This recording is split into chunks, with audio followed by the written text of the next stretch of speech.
తెలంగాణలో యూరియా కొరతపై కేటీఆర్ ఆగ్రహం. రైతులకు అందాల్సిన యూరియా బస్తాలు కొరతగా ఉండడం, బ్లాక్ మార్కెట్ లో ధరలు 266.5 నుండి 325 రూపాయలకి పెరగడంపై విచారణకు కేటీఆర్ డిమాండ్ చేశారు. అమెరికాలో తెలుగు విద్యార్థి విషాద మరణం. యూనివర్సిటీ ఆఫ్ సెంట్రల్ మిజోరాలో చదువుతున్న చాగాలు మండలంకి చెందిన హరికిరణ్ గౌడ్ అక్కడ వాటర్ ఫాల్ దగ్గర పడిపోయి మృతి చెందాడు. దీంతో హరికిరణ్ కుటుంబంలో విషాదం చోటు చేసుకుంది.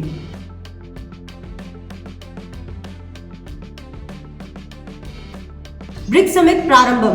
బ్రెజిల్లో జూలై 7 నుంచి బ్రిక్స్ సమావేశాలు మొదలయ్యాయి. ఈ వేడుకల్లో సభ్య దేశాలు వాణిజ్యం, ఉత్పత్తిలో భాగస్వామ్యం మరియు భిన్న ఆర్థిక వ్యూహాలపై చర్చించనున్నారు. ముఖ్యంగా Bharat, China, Russia, south Africa పరిశ్రమల అనుసంధానం పెద్ద అవకాశాలను తీసుకురానున్నాయని ఆశిస్తున్నారు. దేశం నలుమూలల దృశ్యాల ఫోటోలు వైరల్ అవుతున్నాయి.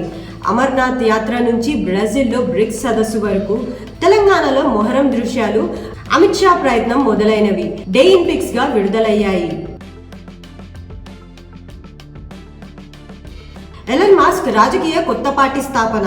America party. వాషింగ్టన్ లో కొత్తగా ద అమెరికా పార్టీ పేరుతో ఎలన్ మస్క్ ఒక కొత్త రాజకీయ పార్టీని ప్రకటించారు. అమెరికాలో రాజకీయ ద్వంద్వాన్ని బద్దలు కొట్టేందుకే ఇది అన్నారట.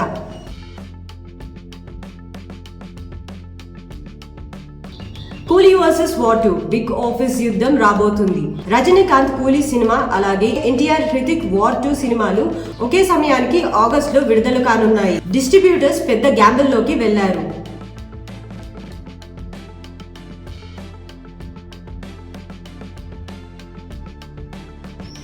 అల్లు అర్జున్ నాట్స్ 2025. అమెరికాలో తెలుగు గౌరవం. టంపోలో జరిగిన ఉత్తర అమెరికాలో తెలుగు సభలో ముఖ్య అతిథిగా అల్లు అర్జున్ పాల్గొన్నారు. పుష్ప 2 ఫీవర్ తో అభిమానులు సంబరాలు చేసుకున్నారు.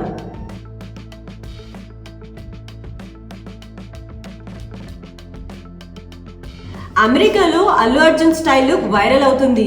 కొత్త సినిమాకు సంబంధించిన టీజింగ్ లుక్ గా అల్లు అర్జున్ కొత్త బియర్ స్టైల్, అలాగే క్రీమ్ సూట్ లో కనిపించాడు. దర్శకుడు అట్లీ తీయబోయే తర్వాత సినిమా కోసం ఇది కావచ్చునని చర్చ జరుగుతోంది.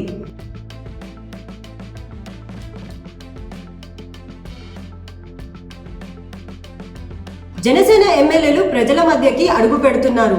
ఆంధ్రప్రదేశ్లో జనసేన ఎమ్మెల్యేలు గ్రామంలో కార్యాలయాలు నిర్వహిస్తూ నేరుగా ప్రజలతో మమేకమవుతున్నారు. పవన్ కళ్యాణ్ బలాన్ని పెంచేలా వ్యూహం.